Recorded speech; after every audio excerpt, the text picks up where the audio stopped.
بسم اللہ الرحمن الرحیم الحمدللہ وحدہ والصلاة والسلام علی من لا نبی بعد اما بعد فإن اصدق الکلام کلام اللہ وخیر الہدی ہدی محمد صلی اللہ علیہ وسلم قال اللہ سبحانہ وتعالی فی القرآن المجید والفرقان الحمید بعد اعوذ باللہ من الشیطان الرجیم بسم اللہ الرحمن الرحیم والسابقون الاولون من المہاجرین والانصار والذین اتبعهم باحسان رضی اللہ عنہم ورضوا عنہ۔ آج میں آپ کے سامنے صحابہ کرام رضوان اللہ علیہم اجمعین کی فضیلت کے بارے میں چند باتیں بتلاؤں گا۔ صحابہ کرام وہ عظیم ہستیاں ہیں جن کا تذکرہ خود اللہ رب العزت نے قرآن پاک کے اندر کیا، اور رسول اکرم صلی اللہ علیہ وسلم نے بھی کئی مقامات پر حدیث کے اندر صحابہ کرام رضوان اللہ علیہم اجمعین کی فضیلت بیان کی ہے۔ صحابی کس کو کہتے ہیں؟ حافظ ابن حجر عسقلانی رحمہ اللہ تعالی فرماتے ہیں، صحابی وہ ہوتا ہے کہ جس نے حالت ایمان میں رسول اکرم صلی اللہ علیہ وسلم کی زیارت کی ہو، اور حالت ایمان میں حالت اسلام پر ہی اس نے وفات پائی ہو، اس کو صحابی کہتے ہیں۔ رسول اکرم صلی اللہ علیہ وسلم کے کل صحابہ کرام رضوان اللہ علیہم اجمعین 1,24,000 یا 1,00,000 کم و بیش 40,000 صحابہ کرام رضوان اللہ علیہم اجمعین تھے۔ اور صحابہ کے بارے میں جمہور محدثین اور ہمارے اسلاف کا موقف یہ ہے، الصحابۃ کلہم عدول، صحابہ سارے کے سارے عادل تھے، دیانتدار تھے، امانت دار تھے، صاحب تقویٰ تھے۔ اور سب سے آخری صحابی اس روح زمین میں سے جو رخصت ہوئے ہیں، جنہوں نے وفات پائی ہے، وہ ابو طفیل عامر بن واصلہ رضی اللہ تعالی عنہ ہیں۔ مکہ کے اندر 110 ہجری میں انہوں نے وفات پائی ہے۔ اسی طرح صحیح مسلم کے اندر ایک حدیث ہے، سیدنا ابو ہریرہ رضی اللہ تعالی عنہ بیان فرماتے ہیں، آپ علیہ الصلاۃ والسلام نے فرمایا، لا تسبوا اصحابی لا تسبوا اصحابی، لوگو میرے صحابہ کو برا بھلا نہ کہو، میرے صحابہ کو برا بھلا نہ کہو، والذی نفسی بیدہ لو ان احدکم انفق مثل احد ذہبا، قسم ہے اس ذات کی جس کے ہاتھ میں میری جان ہے، اگر تم میں سے کوئی شخص احد پہاڑ جتنا اللہ کے راستے میں سونا خرچ کرتا ہے، آگے فرمایا کہ میرا صحابی مدّا احدہم ولا نصیفہ، ایک مٹھی یا آدھی مٹھی اللہ کے راستے میں جو خرچ کرتا ہے، تو وہ آدمی جس نے احد پہاڑ جتنا اللہ کے راستے میں سونا خرچ کیا، تو وہ آدمی صحابی کے مقام کو نہیں پہنچ سکتا۔ یعنی کہ صحابی کی ایک مٹھی یا آدھی مٹھی اللہ کے راستے میں جو خرچ کی ہوئی، احد پہاڑ کے سونا خرچ کرنے سے زیادہ قیمتی ہے اجر ثواب کے لحاظ سے۔ یہ بات ناممکن ہے، احد پہاڑ 9 میل لمبا چوڑا، یہ بات ناممکن ہے کسی کے پاس اتنا سونا ہو۔ اگر یہ ممکن بن بھی جائے کسی آدمی کے پاس اتنا سونا ہے، تو حدیث کا مفہوم یہ ہے، کوئی آدمی احد پہاڑ جتنا اللہ کے راستے میں سونا خرچ کرے، اور صحابی رسول ایک مٹھی یا آدھی مٹھی جو اللہ کے راستے میں خرچ کر دے، تو صحابی کا مقام زیادہ ہے۔ اسی طرح آپ علیہ الصلاۃ والسلام نے فرمایا، طبرانی کے اندر یہ حدیث ہے، آپ علیہ الصلاۃ والسلام نے فرمایا، لا تزالون ما دام فیکم من رعانی وصاحبانی، فرمایا کہ تم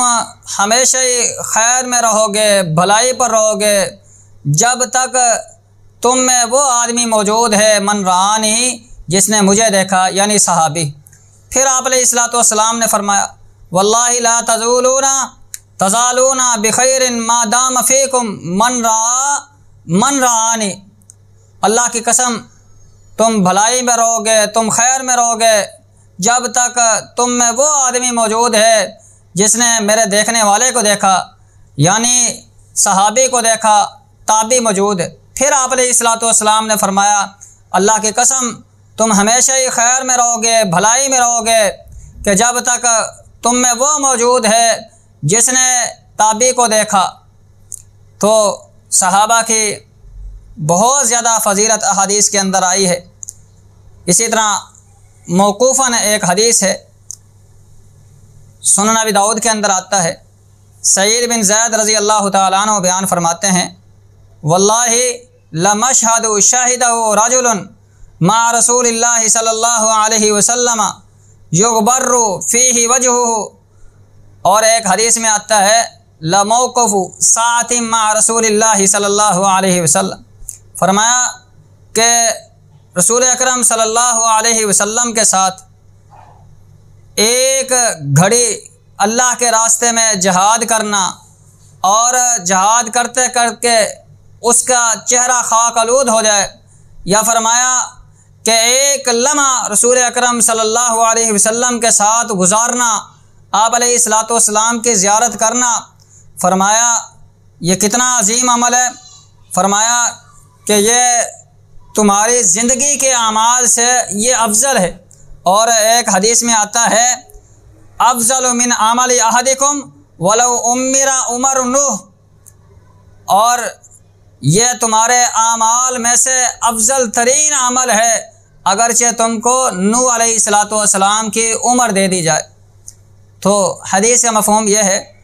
کہ نوح علیہ الصلوۃ والسلام کی کل عمر 1400 سال عمر تھی۔ تو حدیث کا مفہوم یہ ہے کہ اگر کسی آدمی کو 1400 سال عمر دے دی جائے اور 1400 سال وہ آدمی اللہ کی عبادت کرے، مگر وہ آدمی افضل ہے کہ جس نے ایک دفعہ رسول اکرم صلی اللہ علیہ وسلم کی زیارت کی، یا ایک گھڑی رسول اکرم صلی اللہ علیہ وسلم کے ساتھ میدان جہاد میں گزارا، وہ آدمی افضل ہے، یعنی صحابی افضل ہے۔ تمہاری 1400 سال عبادت سے صحابی کا مقام زیادہ ہے اور بڑا ہے۔ اللہ رب العزت نے صحابہ کے بارے میں فرمایا رضی اللہ عنہم ورضوا عنہ، اللہ ان سے راضی ہو گیا، وہ اللہ سے راضی ہو گئے۔ یہ رضات کا مقام یہ کوئی معمولی مقام نہیں ہے۔ مثال کے طور پر یوں سمجھیے، ایک آدمی دنیا کے اندر زندگی بسر کرتا ہے، جب فوت ہو جاتا ہے پہلا مرحلہ قبر کا ہے، قبر کے مراحل سے پاس ہو جاتا ہے، پھر دوسرا مرحلہ قیامت کا ہے، پھر آگے 3 موڑ ہیں،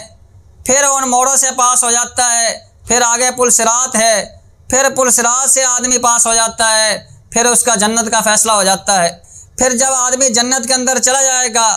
اس کو جنت کے محل مل جائیں گے، پھر اللہ رب العزت فرمائے گا اے میرے بندو، میں تمہیں ایک ایسا انعام دینے والا ہوں جو آج سے پہلے کسی کو نہیں دیا۔ تو جنتی کہیں گے اللہ ہم کو جنت دے دیا آپ نے، اس سے بڑھ کر اور کیا انعام ہو سکتا ہے؟ تو اللہ فرمائے گا اے جنتیو، میں تم پر راضی ہو گیا، آج کے بعد میں تم پر کبھی ناراض نہیں ہوں گا۔ تو پتہ کیا چلا رضات راضی ہونا کتنے مراحل طے کرنے کے بعد آیا۔ اور اللہ رب العزت نے صحابہ کے بارے میں دنیا میں یہ فرما دیا رضی اللہ عنہم ورضوا عنہ، اللہ ان سے راضی ہو گیا، یہ اللہ سے راضی ہو گئے۔ اور اولئک هم الراشدون، اللہ نے فرمایا یہ راشدون ہے، یہ یعنی کہ سیدھے راستے پر ہیں۔ اولئک حزب اللہ، یہ اللہ کی جماعت ہے، صحابہ رضوان اللہ علیہم اجمعین یہ اللہ کا گروہ ہے۔ اور ایک مقام پر فرمایا حبب علیکم الایمان، اور ایک اور مقام پر فرمایا اللہ رب العزت نے لقد رضی اللہ عن المؤمنین اذ یبایعونک تحت الشجرہ فعلم ما فی قلوبہم، اللہ نے ان کے دلوں کو جانا، ان کے دلوں کو پڑتالا، اس کے بعد اللہ رب العزت نے ان کو کیا ہے؟ اولئک الذین امتحن اللہ قلوبہم، اللہ نے ان کے دلوں کا امتحان لیا۔ اور پھر اللہ نے فرمایا لقد رضی اللہ عن المؤمنین، اللہ ان مومنوں سے راضی ہو گیا۔ اللہ رب العزت ان مومنین سے، ان صحابہ اکرام رضوان اللہ علیہم اجمعین سے راضی ہو گیا۔ آج کا اگر کوئی آدمی صحابہ اکرام رضوان اللہ علیہم اجمعین پر طعن زنی کرتا ہے اور ناراضگی کا اظہار کرتا ہے، صحابہ کو گالیاں دیتا ہے، نعوذ باللہ من ذالک، یہ اس کا اپنا ہی قصور ہے، اس کے فہم کی کمی ہے۔ اللہ نے فرمایا وَلَقَدْ عَفَا اللَّهُ عَنْهُمْ، اللہ نے صحابہ اکرام سے درگزر کر دیا، جو ان سے بشری خطائیں ہوگی، کمی کوتاہی ہوگی، اللہ رب العزت نے ان کو معاف فرما دیا۔ ایک اور حدیث میں آتا ہے، آپ علیہ الصلوۃ والسلام نے فرمایا اللہ صحابی لوگوں، صحابہ کے بارے میں اللہ سے ڈرتے رہنا، اللہ صحابی لوگوں، صحابہ کے بارے میں اللہ سے ڈرتے رہنا، زبان درازیاں نہ کرنا۔ فوالذی بیدہ، آگے آپ علیہ الصلوۃ والسلام نے فرمایا لا تتخذون غرضا بعدی، لوگوں میرے بعد صحابہ کے اوپر طعن زنیاں نہ کرنا، صحابہ کو طعن و تشنیع کا نشانہ نہ بنانا۔ فرمایا فمن حبہم فبحبی حبہم، جو صحابہ سے محبت کرے گا، آپ علیہ الصلوۃ والسلام نے فرمایا وہ میری محبت کی وجہ سے صحابہ سے محبت کرے گا۔ ومن ابغضہم فببغضی ابغضہم، اور جو صحابہ سے نفرت کرے گا، بغض رکھے گا، وہ میرے سے بغض رکھنے کی وجہ سے مجھ سے بغض رکھے گا۔ اور فرمایا من آذاہم فقد آذانی، جس نے صحابہ کو تکلیف دی اس نے مجھ کو تکلیف دی، آپ علیہ الصلوۃ والسلام نے فرمایا۔ اور فرمایا کہ جس نے مجھ کو تکلیف دی فقد اذى اللہ، اس نے اللہ کو تکلیف دی، اور جس نے اللہ کو تکلیف دی فیوشک ان یاخذہ، قریب ہے کہ ایسے آدمی کو اللہ پکڑ لے